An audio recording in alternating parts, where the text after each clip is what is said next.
twali tuli awo nga tulaba tulira ebigambo mu 19 baawukanye n'omwami ate nga bakafumbirigana. Buzibu ki obwatuukaawo?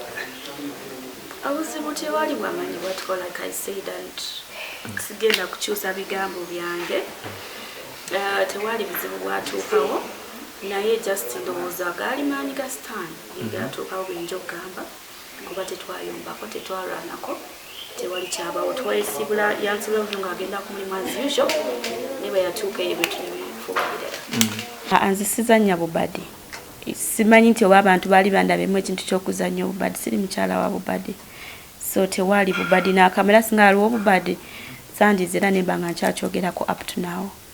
Naye people break up ate abantu bamala ne baddiŋŋana, so bibaawo.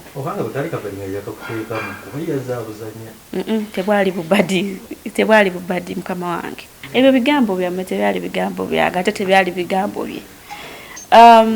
First of all limba luyimba way back nga tukyali bya biseera byadda nnyo, so limba luyimba dde naye nga tebanafuna maybe the right time okulufulumya.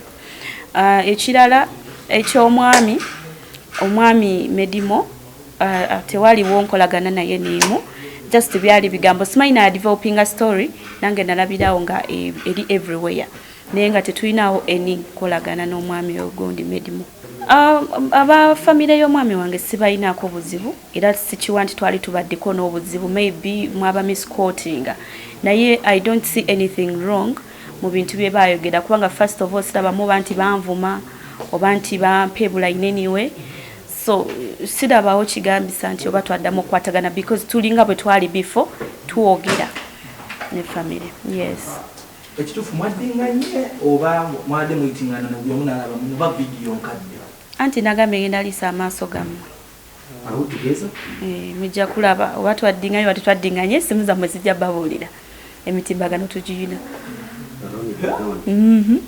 Kati bw'olumizibwa gubaawo mukwano abantu bamenyeka emirundi nga 10 era basigala era bakyayagala. Ensonga yayitingana nti nabakadama bamanja ssente, ensonga eyo ntuufu kubanga batuwa tubakolere visa naye ne tufunamu obuzibu olw'abantu abaali batulwanyisa. They made sure nti batulwanyisa ne tutasobola kufunira aba clients baffe visa tetwali meant okubafunira, so mu ngeri ng'eyo of course omuntu watafuna kyabadde asuubira ate olwokuba naffe twali tufiiriddwa ssente kubanga abantu abaatuyingirira okutulemesa oli yadduka ne ssente z'abantu zonna. So mu ngeri nga tesobola kinnyonnyola abantu nti bannange badduse ne ssente oba kino nakiri, ffe kye tulina okukola ku making sure nti tusasula abantu abo era buli omu agenda kubanga asasulwa, kubanga saagala njogere bwogezi bigambo, mba njagala nkozesa ebikolwa kubanga abantu abafiirwa ebintu byabwe bafiirwa ssente zaabwe ebintu byabwe tebaagala kuwulira bigambo, baagala kulaba bikolwa. So byendiko nti I make sure nti nkola ssente ne tulaba nga tusasula. Abasinga twabasasula naye lwakuba nti obuzibu buli abamu tebajja ku mawulire kugamba nti basasulwa, so bw'oli bw'ajja mawulire n'ateekayo nti atubanja akirekawo nti atubanja, naye ate wasasula takomawo kujja kugamba mawulire nti bannaye nasasuddwa, naye ng'abantu asinga tubasasula n'abatannaba kusasula tugenda basasula bonna. Esente ntufu zibali babanja gaana kuba twalabanga sente nyingi zibali babanja. Yes, sente zaali nyingi nnyo kubanga abantu baali bambi bampagidde, naye olw'abantu ababi ba competitors oli ya making sure nti akiteekamu ssente ebintu byaffe ne bitatambula kubanga ekigendererwa kye kyali kyakutusuula as a company na kusuula nganze as a brand, so kyovola nti bakola kye bakola ne babba ssente.